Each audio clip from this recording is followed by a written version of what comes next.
rule of law and exploring the role of technology within Nigeria's judicial system were among the cogent issues discussed under the theme Facing the Future at the 59th Annual General Conference of the Nigerian Bar Association.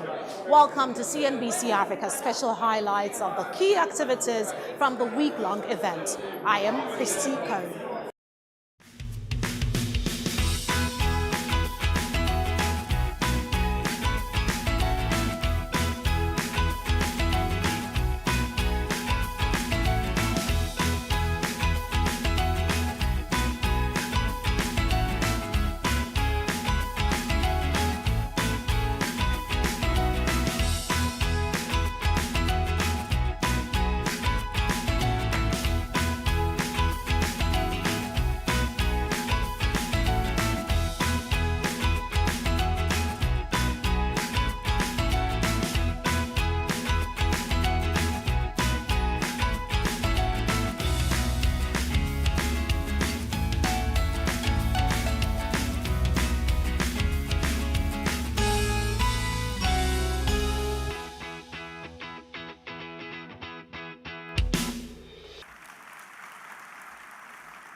During his opening speech, President of the Nigerian Bar Association, Paul Usoro, reminds participants of the essence of the annual event.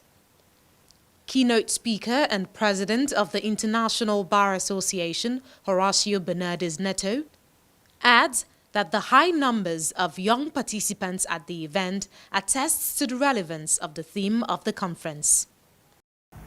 We are known as the voice of the voiceless. We are the ones who speak for everyone in Nigeria.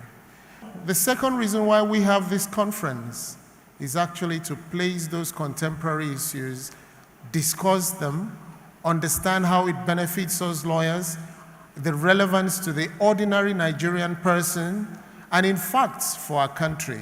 I think bar associations in general,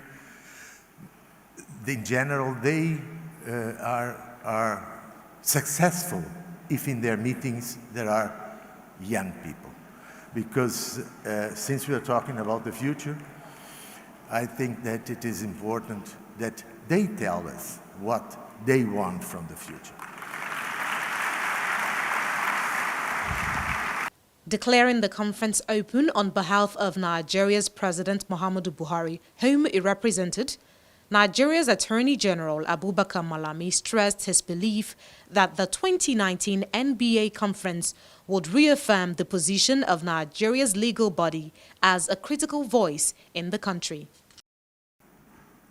His Excellency, President Muhammadu Buhari, regretted his inability to be here this afternoon, in line with a well-cherished tradition by which he was physically present to declare open the annual General Conference of Nigerian Bar Association, which he graciously personally attended last year.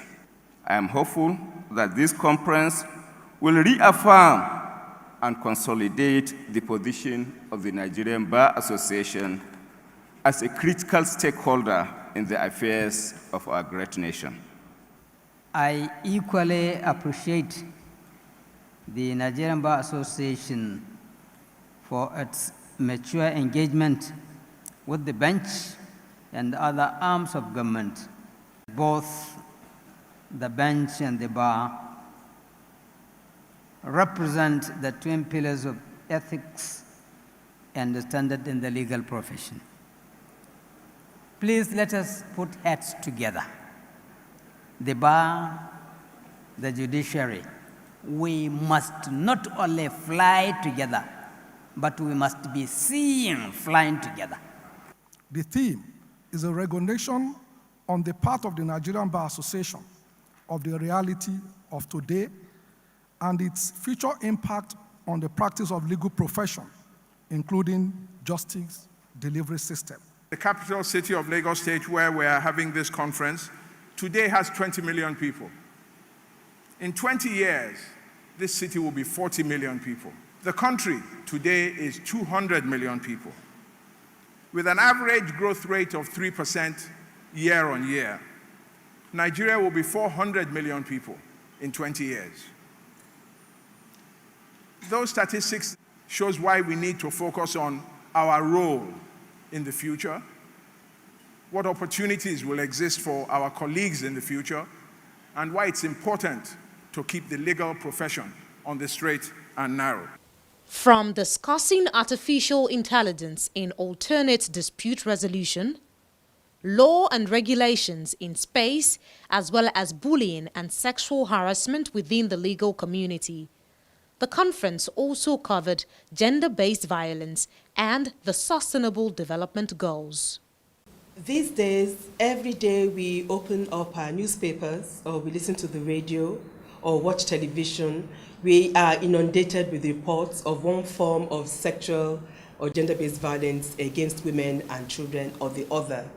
And this has reached alarming proportions in our country. And so as citizens, we should be very concerned. I'm quite clear that the NBA needs to start dealing with the problem, from seniors to juniors, juniors to juniors, judges to juniors, judges to lawyers, judges to seniors, judges to registrars. We need to deal with the problem. It would be necessary to come out with a policy document, and that policy document also has to be enforceable. We have to also work it into the disciplinary process for the Nigerian Bar Association. Very important. There were a lot of men in the room, and we already know that empowering women, gender equality doesn't happen without men. For us as a nation to achieve our goals, we need to ensure that our laws are enabling and our laws are fit for purpose.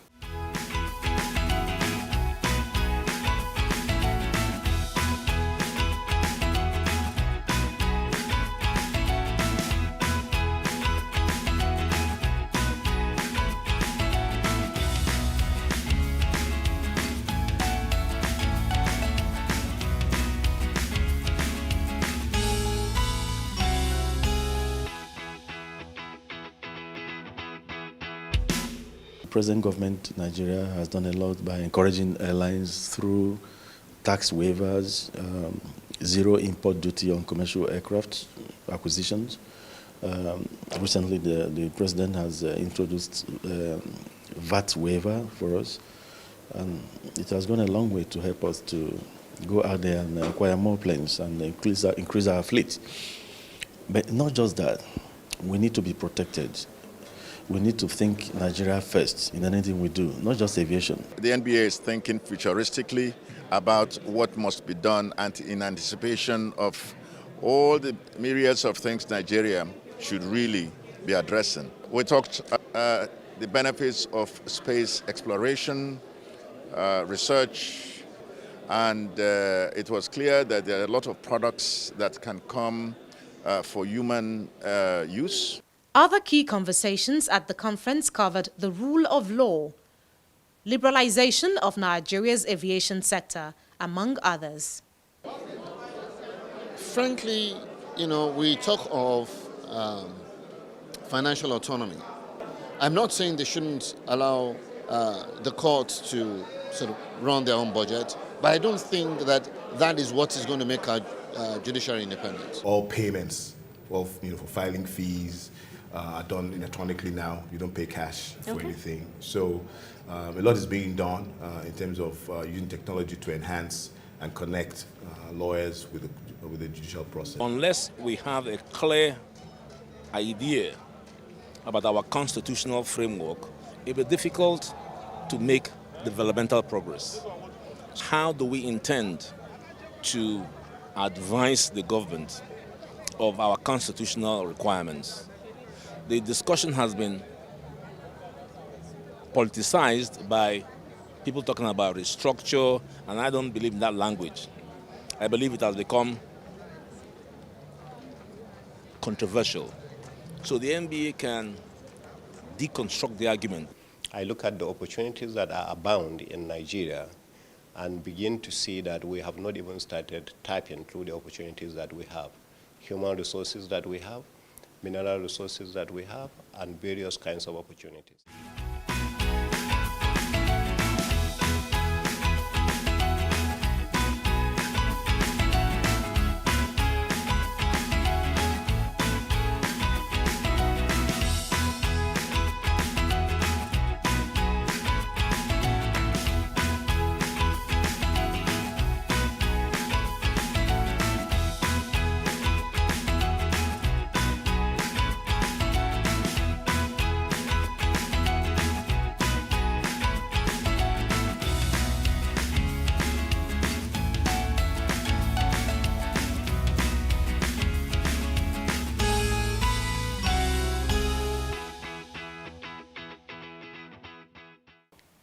held across various halls spanning 2 key locations in Lagos, Eco Hotel and Harbour Point. The Nigerian Bar hosted 12,000 delegates across 41 sessions, 4 plenaries, 206 speakers, as well as 5 social events, including musicals.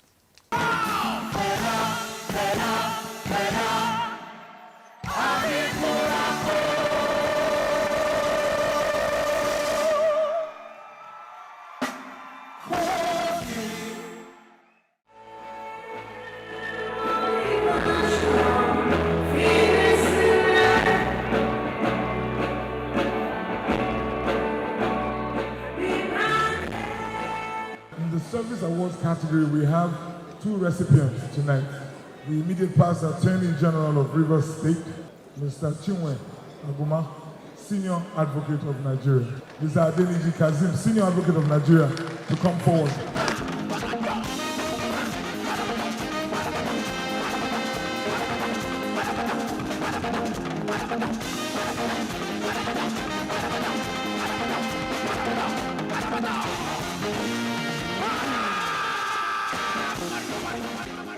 The Nigerian legal space can be so much more.